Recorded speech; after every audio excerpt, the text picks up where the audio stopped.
here. So thank you and welcome everyone to session number 2 regarding budget and budget management. I really want to thank. We're not seeing the screen yet, Tony.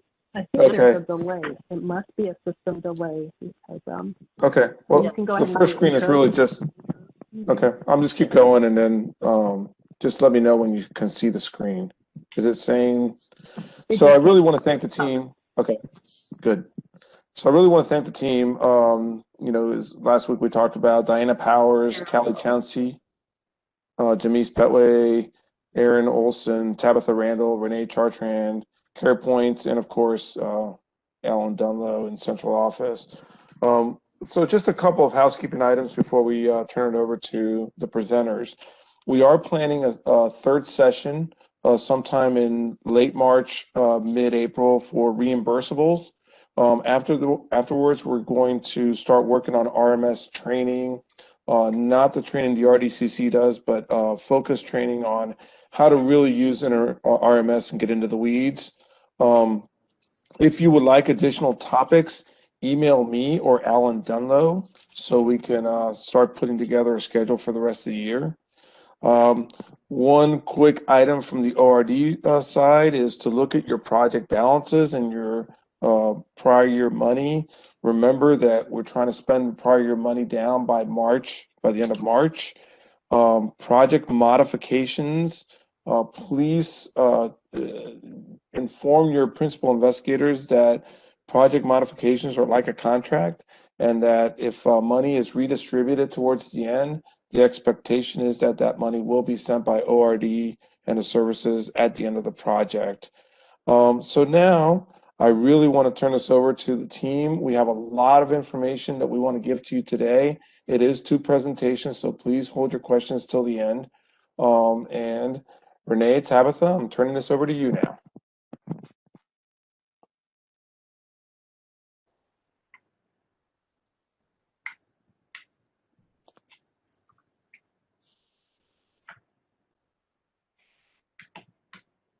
Hi, and welcome to all.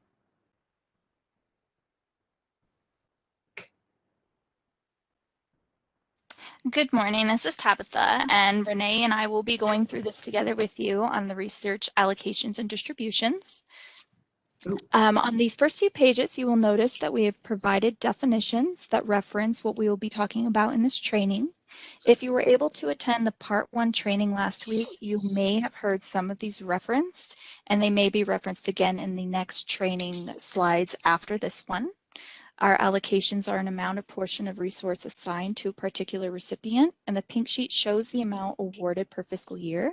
Our distributions are the way in which something is shared out among a group or spread over an area, and that's to move the money into the correct fund control points based on the award request or pink sheet. The raft is our research analysis forecasting tool. This is where you will be able to access your pink sheets and the ITA budget memo. And the pink sheet is called a pink sheet because it's pink in the system, and this has the information on the award amount, award dates, award title, the PI, etc. Hi. Next slide, please. The ITA, or initial target allowance, is the amount of your ITA depends on the level of funding allocated to the facility research program or your investigators program at the beginning of each fiscal year, and the amount of the funding the VA received from Congress. So the amount of funding that we receive each year from Congress depends on the awards that the investigator awards that were allowed. AACS, Automated Allotment Control System, it's the program which to pull the list of TDAs from. It's used to track budget and allocations to program offices and VA facilities, as well as VA OIT data centers and business offices. These give a list of TDAs to and from your station. The TDAs or TDA reports can be pulled from the raft, which Tabitha just mentioned. The TDAs, Transfer Disbursement Authority, is a document that sends and moves money to and from your station. The money arrives and is placed in the research program as undistributed until your work with the fiscal department has been completed to move most of the most appropriate fund control points. The SOA, there are two different methods on how to obtain a status of allowance.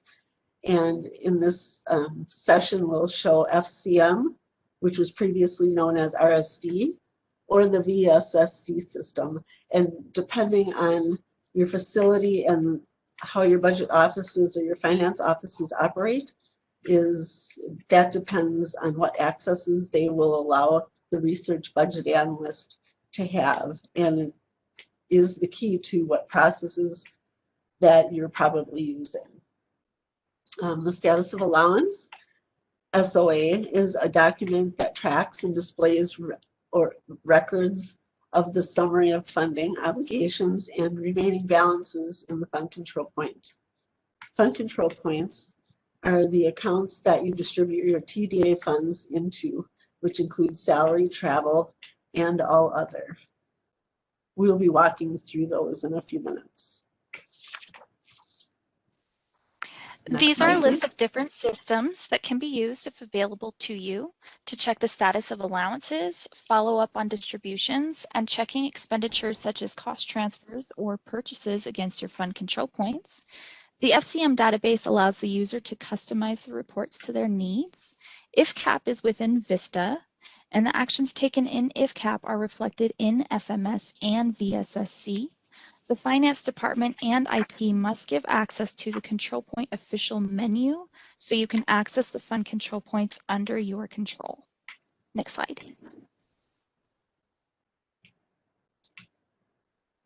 The research funding programs, there are 6 main programs that receive funding.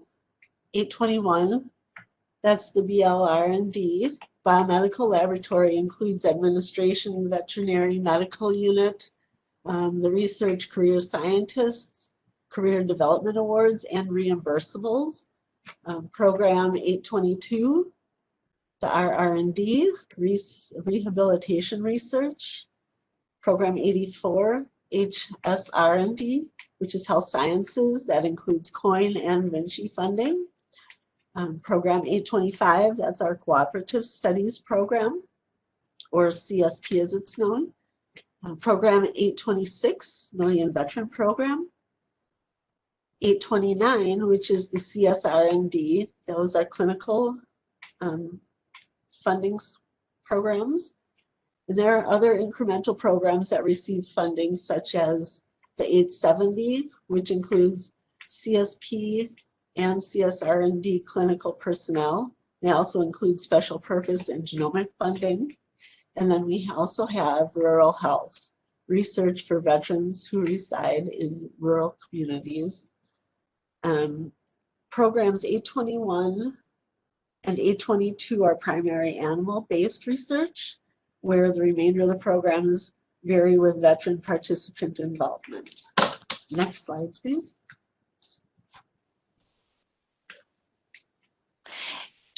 It is a good idea at the beginning of each fiscal year to run reports from this program, the RAFT, to verify funding targets for that fiscal year, since they mostly stay relatively the same throughout the merit term, but can change from year to year depending on the PI, the type of merit that was awarded, and the start and end dates of the merit award, as well as project modification requests as mentioned previously by Tony earlier and last week's presentation.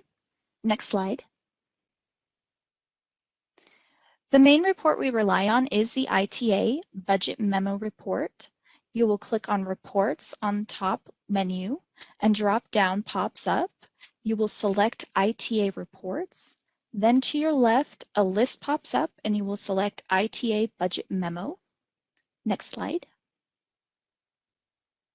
You will fill out these options to get your report. Select your fiscal year. You can leave the selection blank and it will bring up all options on the printout, or you can select the program you wish to pull up specifically. Select your medical center and click Submit on the right. Next slide, please. The report will pop up like this. You can export the information to read it better. There are 3 options on the right to select. I like the PDF version myself, but the Excel version also helps if you are working in Excel to track your funds and you're able to apply your formulas at that point. Next slide. This will be an example of the PDF file that pops up on your budget memo list. As you can see, it will list the PI name in which program, their project title, the quarter in which the funding will receive, and the total amount that they should be receiving for that fiscal year. Next slide. To look at pink sheets, you will go to the top menu bar again and click on Modules, then select PI Tracking. The Features box will then pop up. I often search by the PI's last name, and then you will select Search. Next slide. The name or several name options will pop up in the top portion of your page. You will select the PI that you are searching for. Then the bottom left corner will populate with information. Click on Projects. This PI has 1 project, but some PIs have several current and previous projects, and those will pop up in this section. Next slide. Select the study you're wanting a pink sheet for. On the right side, you will then see information on prior, current, and future years for that study. A box will pop up when you've selected the study as well. Select PDF and click Print. Next slide. A pop-up will come up, and this is your pink sheet. You can save and print from here. As you can see, it is pink.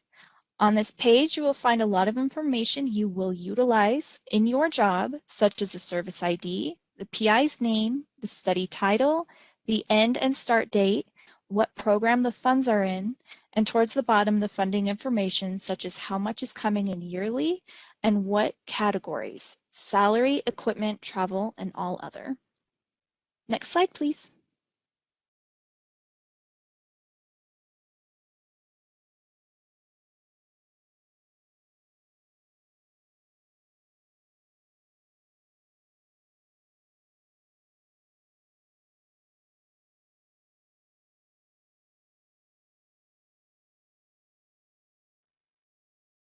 Renee, you might be muted.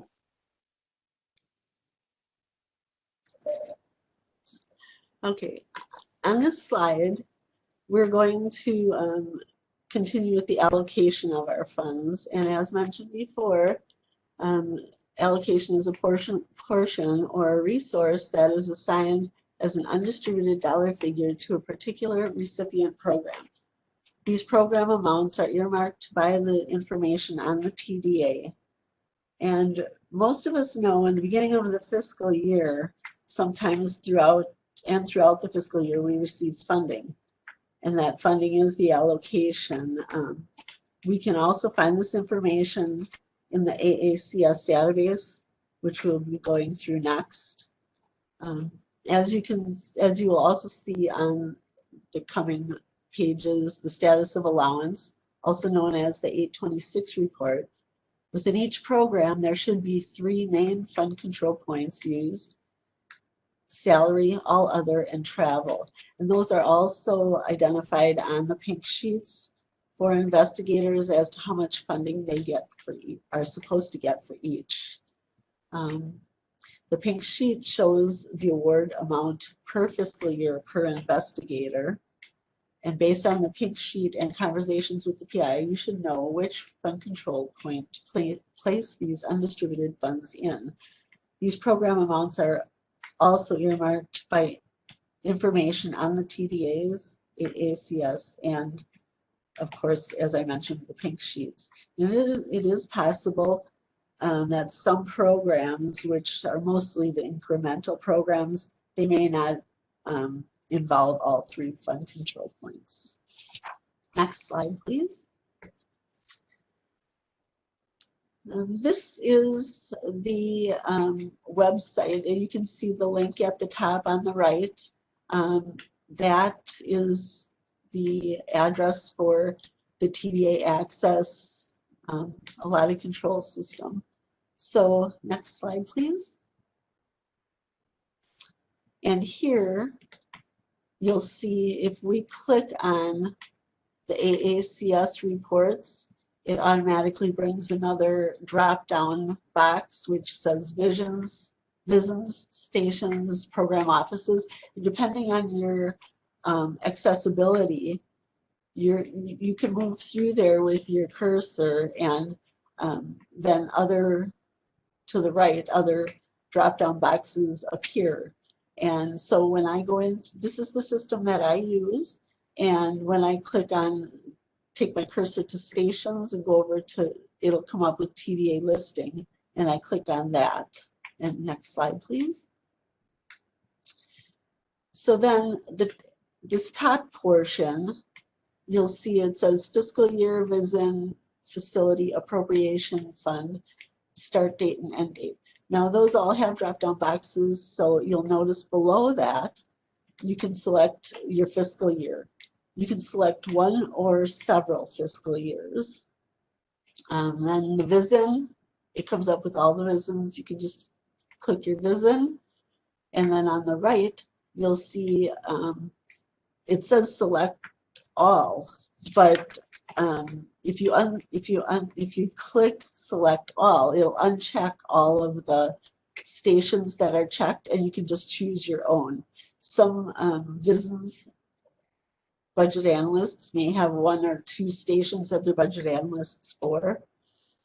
And then here you can choose the appropriation. I have the 3 listed that I usually choose.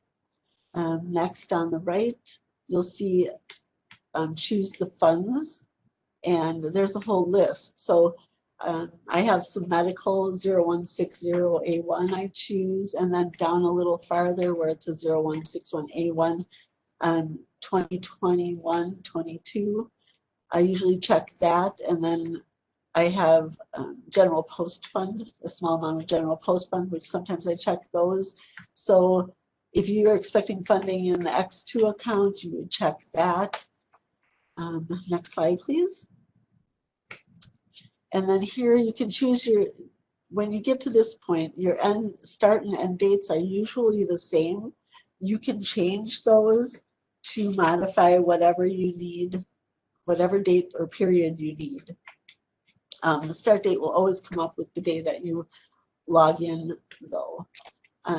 So if you notice on the right, I have a start date of 1/17/21 and an end date of 1/29. So that brought up all the TDAs during that period. And if you are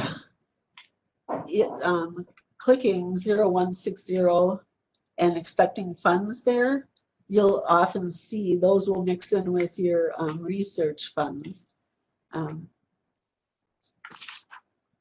You can also, if you notice, it says find next. You can also search and sort by that find next. So if you're looking for something specific, or wanting to just have all the research fund TDAs together, you can put and identify things within that box, and it will help there to minimize what you're looking for. And next slide, please. Okay, so then here's a list of the TDAs once I've identified all the ones I needed. As you'll notice, the program code is highlighted in the program, which is the program fund where the funds belong. And then the ledger is also highlighted. This ledger gives quite a bit of good information as identifying your investigator and what program, if it's salary or travel. And often the TDA listing is not sorted, so there can be other TDAs in between, and you can sort those too. So next slide, please. And here we have our status of allowance. And to the left, you'll notice the 3 main programs: salary, medical, travel, and research, all other. And usually all, if you notice, all the programs have those, except for the Million Veteran Program. That only has the all other and the salary. But if you need an additional control point in there, you can work with your fiscal office to have that added. Next slide, please. This is the FCM database where I get my status of allowance from. The FCM database can be used to provide many financial reports, such as the status of allowance, the 887 report, F-16s, the 830 report, and it allows the user to customize to the reports of their need. So next slide, please. Okay, so after you put your access code in, it'll bring you to this page. I click on the E3 and it will bring up the global report list. And I click on the global report list. And next slide, please. And this is what comes up. So this is what it would look like. So the username is always your station. Then you go over to the right where it says form. I put F826 in there, and it will come up with all the dates listed. And I usually choose the one, the most current one, because I pull my status of allowance every day. But if I missed a day or two or whatever, or need to find something, I can always go back. Next slide, please. And so here, once the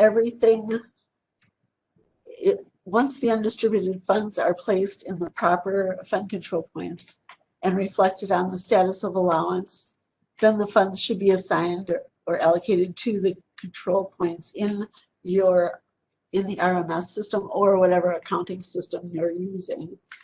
And I have that identified a little bit here. As you can see on the left, it says add funds allocation. And then on the right, you'll notice it has the TDA reference number. So I have the investigator account number, the TDA number, and where it says document description, initial funds allowance. I also, as we get funding, if there's 1 or 2 or 3 additional fund allowances past the initial one, I identify those as well. It helps keep track of the funding in the investigator's account. And then we go to the distributing funds after. Funds are allocated to the facility finance. We'll reach out with a list of TDAs on station and ask where they need to be distributed. And until that's answered, the funds remain in the undistributed on the status of allowance. After the fund control points are selected, the funds then are distributed to the fund and account. And this can be tracked many ways, through emails, through IFCAP, running balances, as well as transaction listings in VSSC. You may also ask your finance department for monthly activity by accounting classification code reports. So the next slide will show you the status of allowance. And as you know, I have highlighted where the undistributed funds sit. Next slide, please. So when my finance office reaches out to me, this is they pull the TDAs just like I showed previously, and they'll ask where I want them distributed. If you notice on the right, I have highlighted in red the fund control points that they belong. Now, everyone knows ORD allocates funding, and we know that it doesn't all come at one time. So this is a more simple list, listing the fund control points noted in red. As you can see, our salary, the 003, our salary, 1140 is the all other, and then there's a 1192, that's travel. And next slide, please. So as you can see on this slide, sometimes it's necessary to divide the TDA funds to go to more than just one fund control point. So if you look down a little, you'll see I have 2 entries on one TDA. So part of that TDA funding is salary and the other is all other. And based on the investigator's pink sheet, you should be able to figure out how much goes to each account. And during the fiscal year, it can be adjusted if needed. Next slide, please. And here then, our funds distribution is to our investigator accounts. Once you know that the undistributed funds are placed in the proper control points and reflected on the status of allowance properly, this slide in RMS shows how you would enter those funds or that distribution in RMS. So on the left, you'll see we have add funds distribution. You choose the investigator account. And again, on the right here, I have the TDA number, the investigator name, and for the document description, the first, it says first fiscal year 21 fund distribution, and it shows salary. So that it's easier for you to keep track of, and the investigator when they're looking at their reports, because they'll be able to see that description. Next slide, please. There you go. And here's the VSSC. The VSSC is another avenue to obtaining the financial information that is needed and comparable to what was just previously shown with Renee. There are advantages to both avenues, and I personally use this option at my station. I do not have access to the FCM over at my station. When you click on the main link, this page should be the page that pops up. You'll select Finance under Facility Administration. Next slide. You can see a list of options, and you'll select the Budget Distribution. Next slide. Then this will pop up, and you will click the Status of Allowance. Next slide. And this is what will pop up, and this is your status of allowance that pops up for you. What will pop up initially is a blank looking page with the top drop downs that are very similar to the AACS options. You will need to fill them in. You'll need to select the answers pertaining to your station. I always select my current and prior fiscal year as well as 94 because that's what pops up the no year or nonprofit money. You can see that the date lists as the most up-to-date information. Then you see your funds listed, nonprofit, prior year, reimbursable, and current year. You can click the plus sign to expand the fiscal year selection. Next slide, please. Options will pop up for you once you expand the fiscal year. This is what it looks like. For me, to look at a specific accounting string, you will right-click and then open in a new tab. This will take a while to load, so you'll need to have some patience. We right-click to open in new tabs because then you can go back to this screen and open up several at a time to toggle through. If not, you have to continue to go back and forth and taking the time for it to reload every time.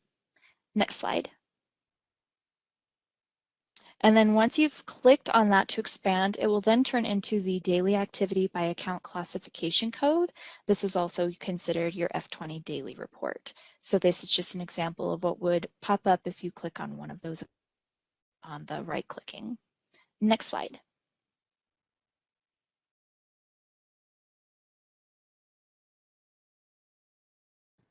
So this is our FMS, Financial Management System. in this system, I can access many things. We can access 2237s, 1358s. We can see travel here, many variations. We can see vendors in this system, just many, many things. Next slide, please. I have an example here of an obligation. It has the PO number, it has the original amount, the amended amount, if it's in accrued status, the PO start date, the last activity, and so forth. And on the right side, you'll see this is a different screen. It's a DXR app, which is actually this particular obligation is a 1358, and you can see the activity in there, the payments that were made, the accruals. So this is another system I use for many different things. I can see veteran payments, if those were made, the amounts, the dates, along with all my POs, my 1358s, 2237s. I can see if travel, if a veteran travels, if an investigator travels. By using the different table codes in there, that's how you're provided with whatever information you need. And it does take a little bit of time to learn the different codes so that you don't always have to look them up, but it's very efficient. It also has a higher level, like you can see the SALT table. In here, you can see the status of any fund control points in here as long as you have access to those fund control points. And so this is the system I use to work with IFCAP.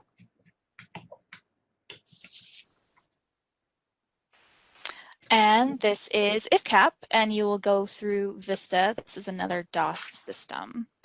Next slide, please. I use Vista to check our running balances when we've received funding and follow up on my 1358 requests. You will go to the running balances option. You will up caret running balances. Then you would select your fiscal year you want to look at, the quarter, your fund control point. Then you will be able to enter through to see the ceiling, transactions, commitments, obligations, credit card charges, and accruals. Next slide, please. Here's what you'll see after inputting your information. This is just a crude version of it that I have. You'll see more of this in the next presentation. They'll be able to go into it. There are different codes that you will be seeing. Next slide, please. Oh, and this is our listing for our finance contacts for the different programs. So you can see that they're listed as research rehabilitation, our director of finance, our CSP, our MVP, our contract specialists, and the different programs, BLR&D and CSR&D. Next slide, please. And here are the links for the systems that we just went through.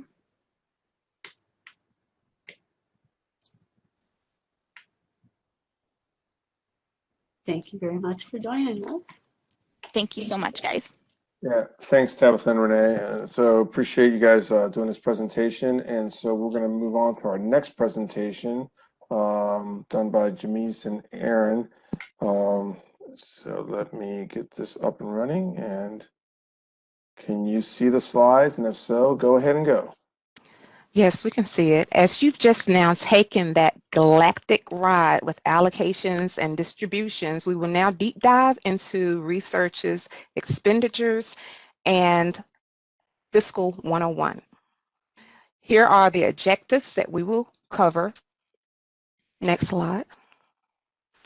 And we will, in regards to appropriated funds, Funds that become available, appropriated funds are funds that become available after Congress passes the budget and VHA gets its appropriation. An appropriation is an authorization for a specific purpose, time, and amount. Next slide. Now, if Congress is unable to approve a budget by the beginning of the fiscal year, the next step, they will need to pass a continuing resolution. What is a continuing resolution? A CR allows an agency to spend money to operate within a time frame authorized. While operating under the CR, the agency spending should spend and use it for bona fide needs and within the budget amount of the prior year. Remember to always, always, always, always pay attention to the Dunlow updates. Next slide. As you know, each fiscal year has a 12-month operating period starting October 1st through September the 30th. Part 1 gave us a snapshot of IFCAP, also known as VISTA, where transactions are recorded for the respective fund control point daily. Remember, review your running balances daily. Look for total funding, committed obligations, and the availability of funding. Next slide. The federal appropriation law specifically outlines what we can and cannot be legally procured from each type of fund. And these are the type of funds that's listed. Admin, medical services, research facilities, O&T, and general post funds. Next slide. Monies are to be spent for the needs within that purpose of the appropriation outlined here here are medical facility dollars. Next slide. The budget and funding for these appropriations are separate. As such, fiscal provides assistance only in transactional, which TDA management and obligations of these funds. Next slide. Now, this is where the rubber meets the road. Research in the budget office manages their funds, whereas O&T and medical services, etc., are managed by the fiscal office. Maintain that relationship with your fiscal office. In managing your fund control points, ensure that you view fiscal year to date expenditures, obligations that are established accurately. Next slide. Be familiar with your fund control points. It allows you to analyze different circumstances, communicate any significant excesses or shortages via Outlook email and message it through your fiscal. Maintain a relationship with your fiscal office. Next slide. Deciphering your running balance. This is done through Vista, as Tabitha stated in the last presentation, where when you're pulling up your deciphering your running balance, you have your station number, your fiscal year, and it shows you your actual fund control point balance, your fiscal balance, and the total committed but not obligated per quarter. Next slide.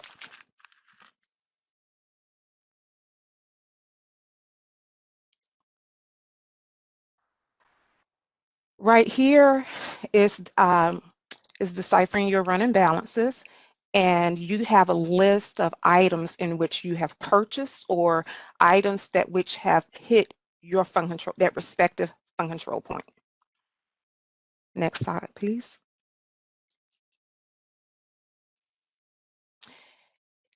Now, in this slide, if you notice, If you notice, the first slide of your running balance, which is at the top, reflects all transactions processed through Vista or IFCAP. All transactions and payments processed through FMS will transmit back to Vista and list it on the second section, the bottom of your running balance. Next slide. Here you have transactional codes. These are codes that you would regularly see within Vista and FMS. Next slide. Notice that when deciphering your running balance, there are symbols that identifies where you are in the process. These are the type of codes. An asterisk shows that adjustment is pending approval from your fund control point official, so on and so forth. Next slide.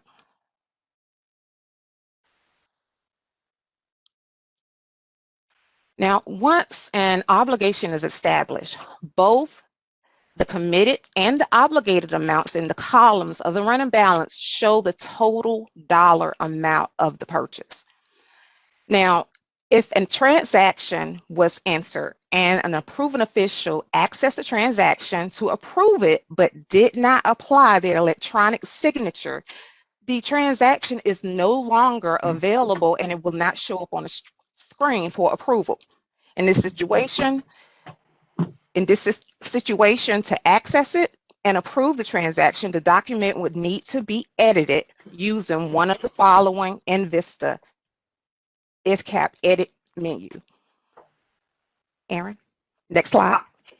Awesome, thanks, Jamece. Mhm. So I'm gonna pick it up here for correct costing of all of our expenditures. So as we're all aware, with the last 2 years rescissions on our prior year, it's more important now than ever to really manage our dollars effectively and correctly cost our expenditures where they need to be located. So correct costing includes all the following elements listed here: the appropriation, the fund control point, the cost center, and then the budget object code. And I listed here an example of a budget object code for IT peripheral devices. And I want to just kind of highlight this one because this became something that we dealt with at our station when the pandemic hit and folks needed to telework, and all of a sudden we needed to buy IT peripheral devices that were non-capitalized, such as extra monitors or scanners or things like that. And we were told, wait a second, those are IT expenditures. You can't use your research dollars to buy those things. And we were able to communicate with our folks in the purchase card program and in our fiscal office that actually these are items that can be utilized for all appropriations. So we're able to take care of our researchers and our research support staff during this time.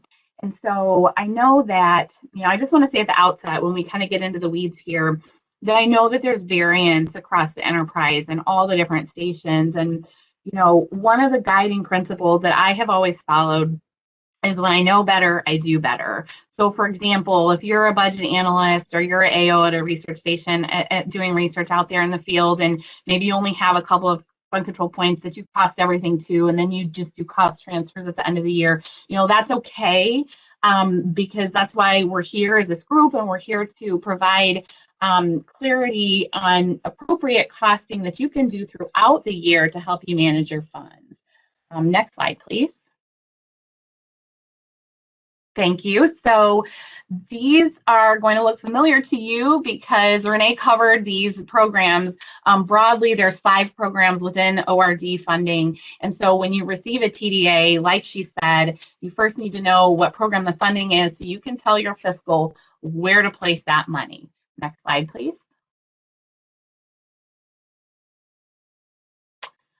Underneath the program levels, we have our cost centers. These cost centers help us further allocate funding within a program, which is very important for executing our budgets. Now, the breakdown I have listed here, I pulled from the AO handbook, but you can also go to VA Financial Policy, Volume 13, Chapter 1. There's an attachment that has all the different cost codes. Next slide, please.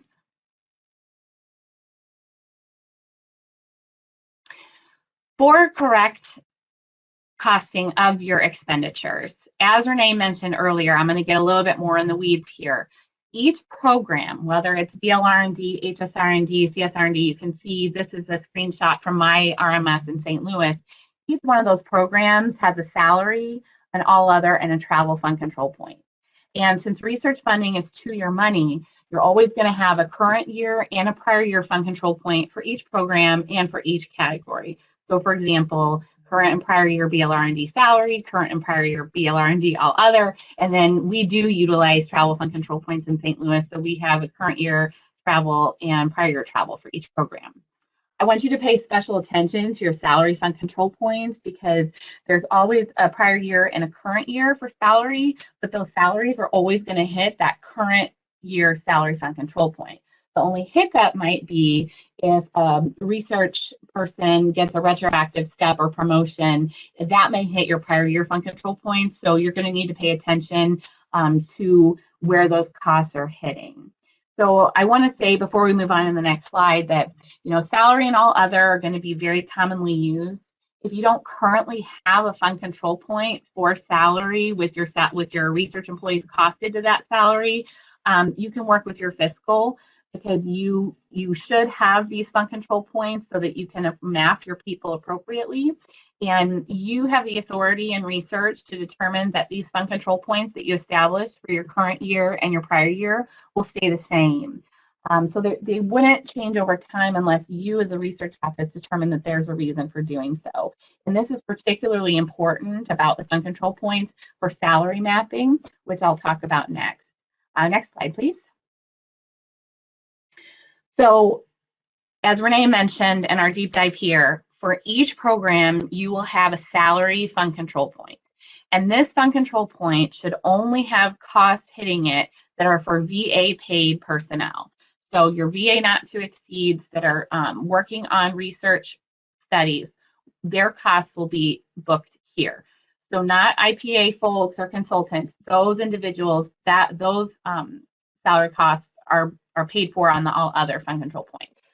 I want to spend a minute to talk about this because this is something that I did not do when I first began, but Tony worked with me and I was able to work with my fiscal to generate fund control points for programs for salaries that we previously did not have. Because here in St. Louis, for example, at one time we didn't have an HSR&D funded study, so we didn't have an HSR&D fund control point. So that had to be generated. But to make your life easier and to help you execute your funds, I want to encourage you to spend some time mapping out your research employee salary to the correct fund control point. And how this will work will vary probably by station. So in my station, I'm the budget analyst and I have a wonderful AO. And so when she puts in at our station, she enters information herself into MSS. So you will need to know the ACC codes and the cost codes, the current year fund control point for that information to be uploaded with that hiring action. And then good practice would also be to confirm that the employee is mapped correctly with your fiscal office once the first pay period hits. Another plug for RMS right here. Utilizing RMS makes it so easy to manage your salaries yourself. You will be able to, with the click of a button, download and project salaries for the remainder of the fiscal year. So I really encourage you to take a look at setting things up on the front end this way. Next slide, please. So correct costing, the ACC codes for salaries always are going to end with a 101. You can see them here. And these are the labor distribution codes for our programs. We know them as the cost centers. HR knows them as the labor distribution code. I can tell you that at my station, they did not have a couple of these labor distribution codes in their HR system, but they were able to create them for me. So just make friends with your HR buddies on your station and your fiscal and your budget people on your station, because really the best practice is to cost salaries where they should hit. So it's not always easy, but it's definitely going to be worth it. Next slide, please. All right, so here's an example. Your PI was just awarded an HSR&D merit. She's going to hire 2 VA not to exceeds to work on a study. She's made her selection and she's ready to onboard. So you're going to want to cost these new research hires to the current year HSR&D salary fund control point. So you're going to provide this information to your AO or have your AO enter this, give this information to HR to enter the program, ACC, cost code, and fund control point for the hiring action. Next slide, please. Okay, so once you've costed your research employee to the correct program and the fund control point with HR, you can go in RMS, as Renee showed us previously, and cost them to the PI's account. So you simply download your salary fund control points within RMS. There's a Vista download button. Once you download those salary fund control points, you can click Find Employee and then assign the employees to the appropriate project. Next slide, please. So now that we've covered what expenditures are paid on the salary fund control points, next up we have the all other category. So the items that you would cost to all other fund control points would be your IPA agreements, your equipment, supplies, animals, etc., etc. Next slide, please. You are going to want to have a fund control point in current year and prior year for all other corresponding to each one of the programs that you administer. And so Renee talked about this earlier, but when you receive your TDA, so when you receive that notice on my station, fiscal tells me when they come in, and then I go back to fiscal and tell them how I want them distributed. So I always like to joke that October Erin can be really, really nice to May and June and July Erin by taking the time at the outset and looking at those pink sheets in RAFT and talking to all my investigators and really determining at the outset where I need the monies to be distributed, how much needs to go into salary and how much needs to go into all other, so that you put the money into the fund control points where those expenses are going to be hitting. And then also in RMS or WinREMS, however you want to call it, you designate sub-fund control points to set up accounts for each study. So you might have one PI that has multiple studies, maybe BLR&D and a CSR&D or CSP. You'll be able to cost all of those expenditures to the appropriate fund control point and sub-fund control point at the time of obligation, and it will be allocated to that project, which is on the right fund control point, and then you won't have to worry about time-consuming expenditure transfers. Next slide, please. So let's talk about travel for a minute. The other fund control points, in addition to salary and all other, is travel. Travel, what I have found talking to other stations, the processes really vary by station. And so you will want to work with your fiscal and your travel and tuition committee, however it's handled at your station, to determine the most appropriate way to manage the travel funds. One way to do it is to cost the study travel directly by providing the travel fund control point and ACC code during the actual travel approval process. So that fiscal will cost those expenses directly. That's how we manage it at our station because we do utilize the travel fund control point. Another way is to cost transfer to your travel fund control point once the travel is complete. But again, I think that there's some variance here with how travel is handled. And the one thing that I wanted to make sure I hit home on the travel is that if you know that your PI is not going to utilize travel funds, but they are authorized to have travel and they get travel funds in a TDA, you can distribute those travel funds to all other or to salary, wherever they're going to use it at the outset instead of having to deal with it later. Next slide, please. Managing obligations. So the most important thing I want to notice here is that when we have the new system coming online, IFAMs, things might change as I understand, but for right now, when a service line initiates a transaction, that's when funds are committed. but the funds are not obligated until fiscal or contracting processes the document, and then funds are obligated. So when a contract is awarded, that's when the obligation will hit. We have 2237 purchase orders, the government purchase card, and the 1358. They're all different types of obligations that will hit on your all other fund control points. Next slide, please. So when to establish your obligations? These are mandated by federal regulations, and for 2237s and for GPCs, they must be entered in IFCAP within 1 business day. For 1358s, you have a little bit more time and flexibility. It's within the first 5 days for the 1358. Next slide.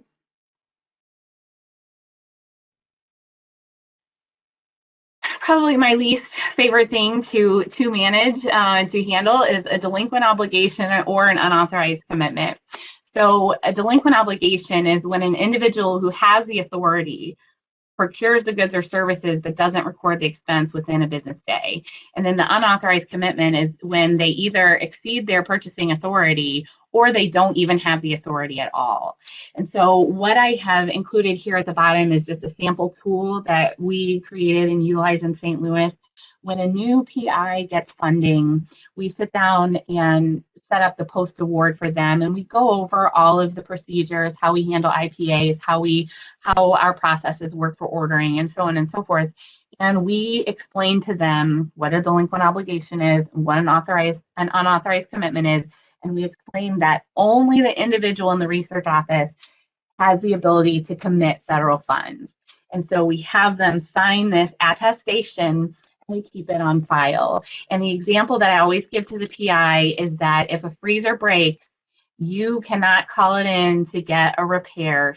You cannot commit federal funds. You just notify us. We are on call, and we will commit those resources, not the PI.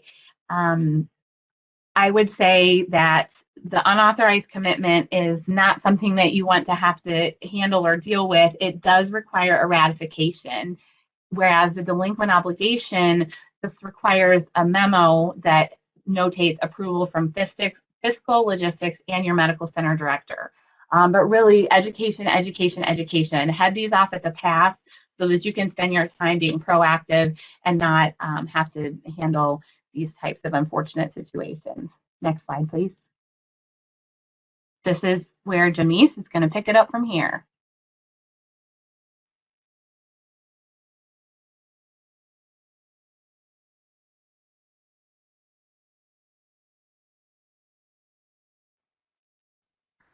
Thank you, Jamece, might Erin. wanna unmute.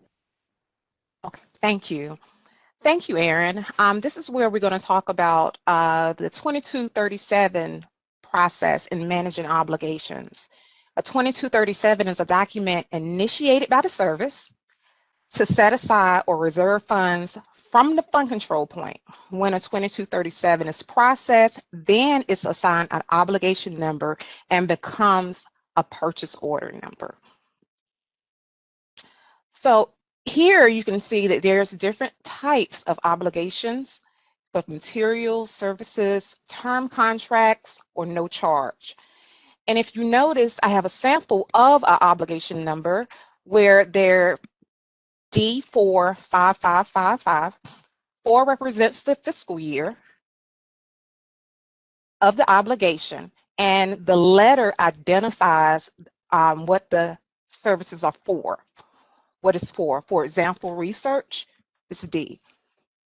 Next slide, please.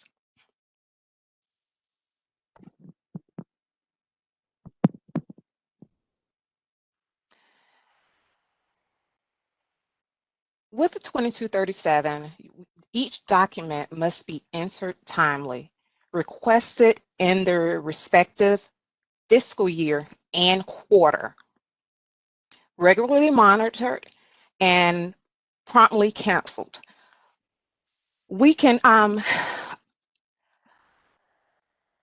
when an obligation number, when a purchase order number is deobligated, you have to remember, it must be deobligated in the fiscal year and the quarter and the fourth quarter. Next slide, please. Now we're going to talk about government purchase cards.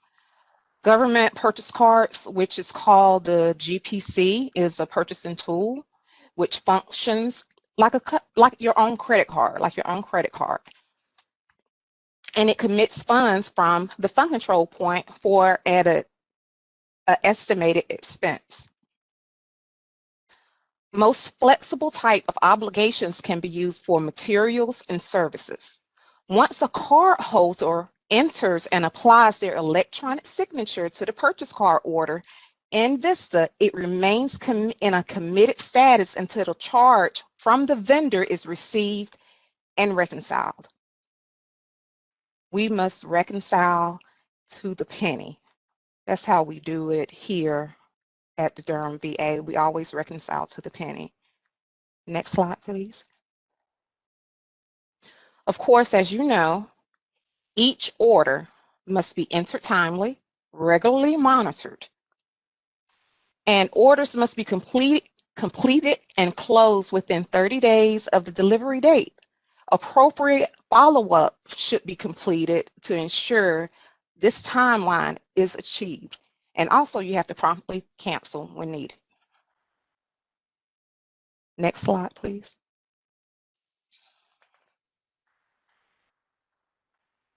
A government purchase card is at $3,500, $2,500 for services, and it can increase up to $10,000 allowed by law. You can request a memo. You can request a memo from your GPC program, which includes a justification for a higher cost of the research supplies and equipment. Memo's signature authorities are the Chief of Logistics, your Chief, the Research Chief, Logistics, and the station CFO. Once the memo is approved by all parties and returned to the purchase card program, they will process and increase the limit of your card holder. Next slide, please. In managing obligations for your GPC card, this is an additional tool for reconciliation, and it's called the ETFMS tool. And adjustments to the credit card purchases will show up on the FMS side of the running balance as an ET transaction, electronic transaction. This will cause a discrepancy in your fund control point reconciliation balance. This will also allow you to type in electronic transaction to obtain the PO number so you can make your adjustments. This is a great tool to use. Next slide, please. Managing your 1358s. Managing your 1358s.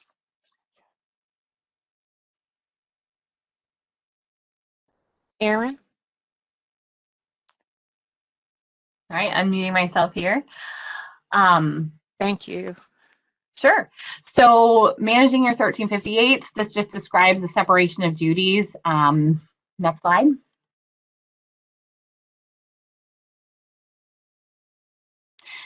As we mentioned, they have to be entered timely, requested in the correct fiscal year and quarter, and then regularly monitored and promptly modified. In a little bit, I'm going to talk about the UDO reports. Next slide.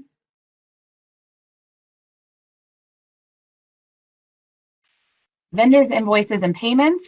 So as a budget analyst, you're always having requests from your PIs to purchase items, and you might not have a vendor in your system, and you need to get them added.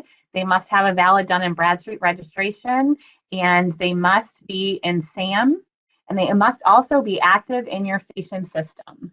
Next slide, please. So you can pull up in Vista, you can look on vendor, search on vendor to see if they're in there.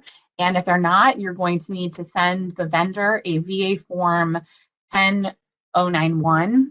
And our station also, it might vary by station, but we also have some additional information that is needed to add them. But this is showing how you can look up vendors in Vista. Next slide. One thing that I wanted to note, you must have a wet signature on that VA 191, even though we're living in the COVID times and folks are working remotely, they will not be processed, at least in our experience, they will not be processed without that wet signature. We do see a very, very quick turnaround time on the vendorization, however, if you send your completed forms to this email on the slide. Next slide, please. For payments, this is the address of the Financial Services Center. Invoice payments are processed in accordance with the Prompt Payment Act. They are all done via IPPS, or as our vendors know it, tungsten. And all of the invoices must have the following information on them to be considered valid for payment. I hope this is helpful to you because most of the time the vendors are used to doing business with the federal government, but sometimes they're not. And so they don't know what needs to be included in order to have their invoice be considered meeting all of the requirements. So this is information that I'll often provide. Next slide, please. Certifying for payment. So IPPS, or IPSIS as some folks call it, when an invoice is submitted for payment, the certifying official has to validate that those goods and services have been received or reconcile any discrepancies and then move it forward, approving or disapproving. So there are separation of duties. So in IPPS, you'll have the approving official and then you have the certifying official. If you cannot approve the invoice for payment, you'll want to notate in IPPS the reason why when the invoice is refused. This will notify the vendor. The vendor will get all that information. One thing I wanted to note about vendors' invoices and payments, particularly for equipment payments, pay special attention when you're processing those because the receiving report must be matched to the invoice, and you're going to want to be friends with your folks in the warehouse at your station so that they can complete that receiving report match. And at that point, the vendor can submit the invoice and make sure that it comes in on that correct purchase order in IPPS. There's one thing to note, those can give you some hiccups if you're not careful. Next slide, please. Here's the website for IPPS. Once you click on it, you will see all of the items in your work list. These will be the items that are on your fund control points that you have the authority to review and approve.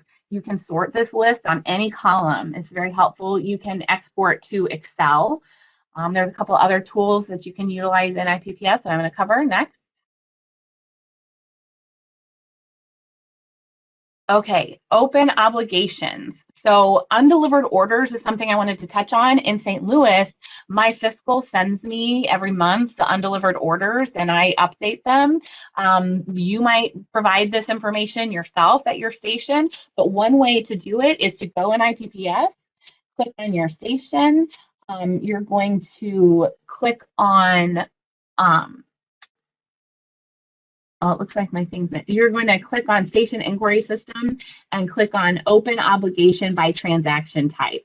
So my little red oval got moved, but you click on Open Obligation by Transaction Type. On the next slide, you select SO, and then everything will pop up. And again, you can export by Excel as you wish. Next slide, please. Another method to obtain open obligations is the VHA Support Center, VSSC, which Renee covered in depth in the first presentation. You can click on FMS Obligations, Open Documents Only. Next slide.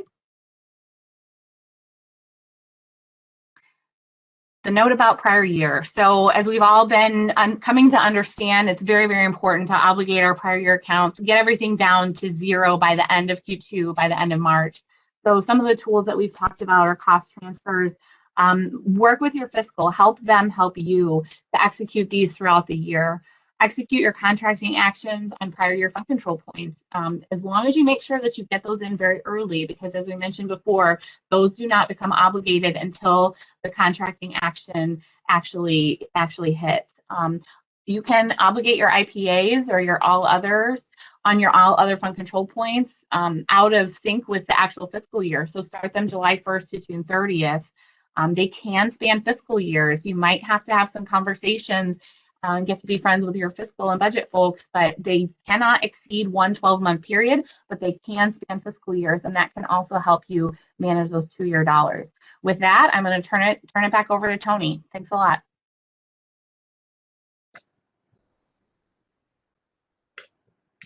All right, thanks everybody. I mean, great presentations, and really there's a lot of information there that they kind of skipped over. So please read the slides carefully and use them as a reference tool. I think these slides are meant to be at your side so you can access them at any time. Kate, do you want to take over and see if we have any questions? Yep. And thank you to everyone who has submitted their questions so far. You can still submit questions through the Q&A box. I'm just going to take a moment to share the screen. Hopefully, can everyone see that?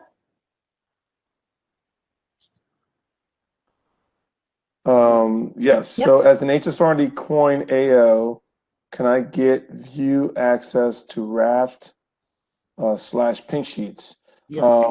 The answer is yes. You can, and you can just go through the research office, ask your AO, or your ACOS will sign off, and there's a process to submit it. Mr. Dunlow will approve it at that point. And so there is an SOP that we can make available, but basically it's a form, and it would be submitted to Mr. Dunlow for approval.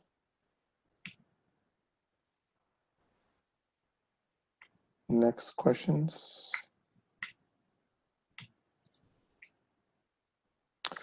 How can we request access to ACS? Somebody want to take that one? This is Renee. I asked my finance office, and I haven't gotten a reply yet for a few of these different financial databases. So when I find out the answers to them, I can send them out. Yeah. So I've had access for a long time, and that went through the chief of fiscal, and they did some magic. I believe that there's also a web link or an email in the ACS website, but I believe it has to go through your budget people in fiscal. And we'll provide the link to the site when it becomes available. Next question. I'm a budget analyst at a CSP center. Am I able to get access to FSC, RDIS, and other systems the research offices use to manage their budget? Mr. Dunlow, do you want to answer that one, or?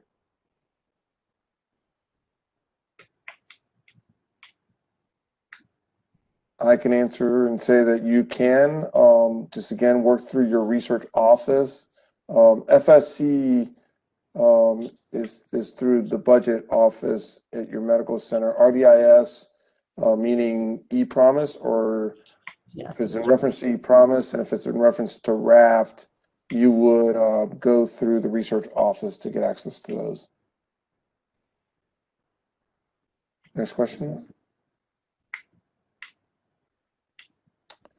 So how would we get access to VSSC? Is this something fiscal controls? Somebody want to take that one?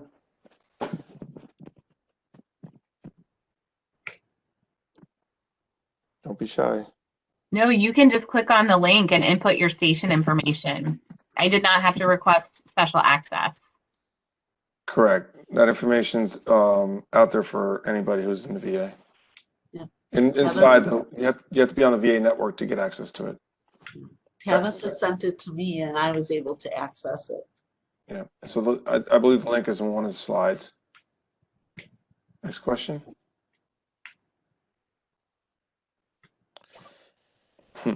If we do not currently use WinRMS, who can you reach out to for guidance and support in setting it up? Send me, Tony Laracuente, antonio.laracuente03@va.gov an email, and I will help you.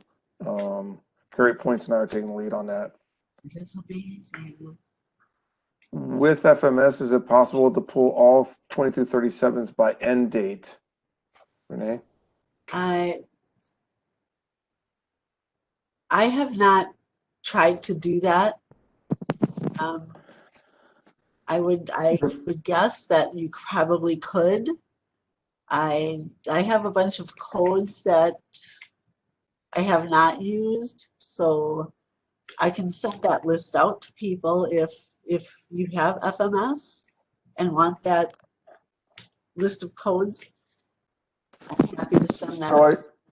So Erin might correct me if I'm wrong, but I believe within the invoice, the IPPS, you can actually pull the end date. It does tell you. The UDO report definitely tells you in VSSC. And if you get your fiscal, like my fiscal service sends me a UDO report every month for me to complete and update. And that definitely has the end date of all open obligations. Oh. So you can do VSSC, IPPS, or get it from your fiscal, from your UDO. Can RMS handle when an employee is working for both HSR&D and RR&D? Okay, so or you can only cost them to one program. So this is extremely tricky, and this is something that we'll get into the weeds on when we do the RMS training. The answer is there is a way to do it. It's not as straightforward because RMS works off of a fund control point and paid works off of one fund control point. So when you download in from paid into RMS, you would download into whatever one control point account is, and you have to separate it out. And then you would have to work out if you're going to cross programs into program 82, 84, et cetera. Tony, can I make a comment on that too? Absolutely. Yes, because you have that. Yes. Yeah. To add on to that, like Tony was saying, is you can do it, but the thing is when you put something in RMS, it's not directly going to be taken care of through finance. It's not attached to our finance at all. You still need to make that request to do the cost transfers with their finance department. And you want to make sure that that was actually done too by getting an EW number, because you can put in RMS all you want that you did something, but was it actually done? So I often wait until I have an EW number from finance that it was done before I make that selection in RMS. Yeah, thank you. So I think there's a way. There are ways to track it directly, and then within RMS, but you do have to do the expenditure transfer and track that expenditure transfer across the fund control points. Next question. What is the menu option needed to get running balances, or is that a part of the IFCAP menu option? Somebody want to take that one? Yes, Tony. Oh, go ahead. You go ahead, Jamece. Jamece, go ahead. I'll take that one. Yes, there is a menu option that's needed. And yes, it's part of IFCAP. It's the Fund Control Point Clerk menu. You'll be able to get it. Yeah. And so proven officials and clerks have it. You'll be able to attain it. Yes, attain it. So is it best practice to have a fund control point for multiple projects, all BLR&D salaries to a single fund control point versus a single fund control point for each project salary cost, another for each project's all other? So the answer to that is I live in BLR&D, for example, in BLR&D I have 30 projects and I only use 2 control points. I use an all other and a salary control point. And the reason is we use RMS, and RMS breaks down the control point into sub-control points, which then become accounts. And so it is a lot easier to manage overall when you have lesser control points, as long as you have the system to manage within the control point, the sub-control points, meaning the accounts, for example, in RMS. Next question, please.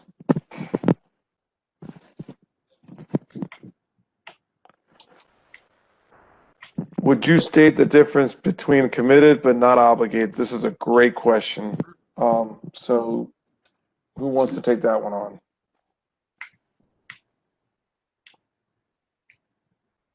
And it's very important in FMS. So somebody want to take that one on? So when you commit the funds, when you enter the 2237 for your purchase card, for example, like it will commit the funds, so it will come off your running balance in Vista, but it is not going to hit FMS yet. It doesn't hit FMS until it's for a purchase card until it's reconciled, or if it's a transaction entry for a contract until contracting executes the award. So if it's committed, you can see it in IFCAP and Vista that you're set. It's almost like, I view it as like you're setting aside this money. It's committed. It's set aside, but the money is still sitting there in FMS. It's still showing that you have those funds available, and those won't go away in FMS until the obligation happens. So, like I said, for contracting, it's when when the action takes place is when it's obligated. Does that make sense? Was I clear? Yep. I think another way to look at it is when you write a check, you've committed the money for that purchase, but until it's cashed, it's not obligated. And so once it's cashed, it shows up in the books. And so that's the way to look at it. I will tell you that Mr. Dunlow and the national people take a look at FMS, and FMS is really the Bible.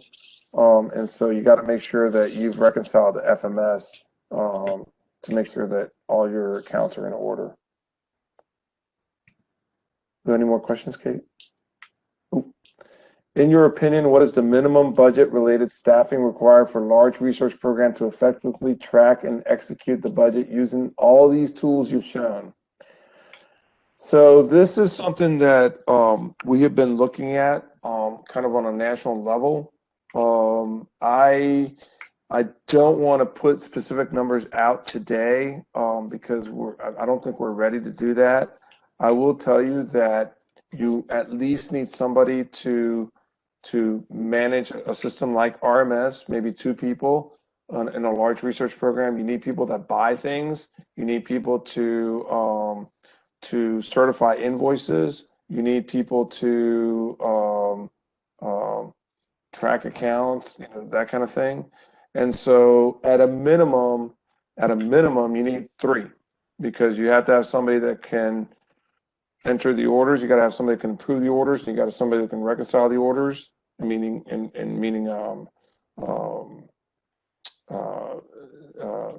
certify them in IPPS and so forth, because you can't do all 3 tasks. Okay, next question. How about if a vendor doesn't accept government credit cards? Then you got to go through the 2237. You got to go through the 2237 process, and good luck.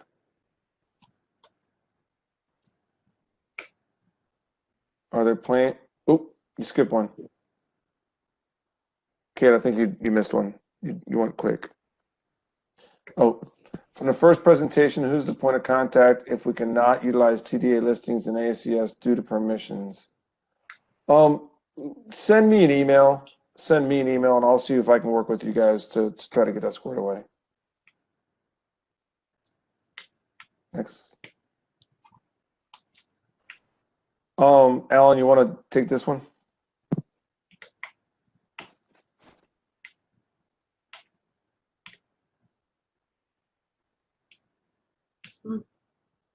Alan? Okay, so the answer is yes. We have been talking to the national people in IFAMs. It's again, it's a few years away. We're on their list, and so to see how we can transfer data from IFAMs into WinRMS. Paul at the RDCC has provided them some information, and we'll continue to work with them to make sure that in one way or another, it might not be called WinRMS, but the systems are in place. Next question. Is that a Kate? Oh. Can you list more one fund FCP appropriation on an IPA agreement? I.e. for employees working on multiple grant percentages? No. I'll let others speak, but from my station, we can do it. What we don't do is we don't allow it when it goes outside of the research appropriation. So if it goes into, for example, query money versus HSR&D money, we don't allow that. We have 2 IPAs in place. But if it's rehab R&D and HSR&D, we allow it, and then when the invoices come in, we split the invoices into the appropriate obligations. Anybody else? That's how we handle it too. We split the invoices. You have the ability to split in IPPS. You can split it right there, right then and there, to the 2 different PO numbers.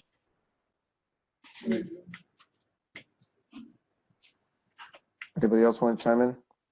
This is Renee. I was told I can't do that, that I needed a separate IPA for each project. Yeah, so I would definitely go back and say, I'm going to split my projects up and put them into the job duties box and split the percentages out and so forth and make it clear. You can definitely do it. Thank you. Can you? Oh, next question. Kate, do you use the same FCP for prior year and current year salaries? So the way the FCPs work for salaries is that we maintain the FCP is just based on the budget fiscal year.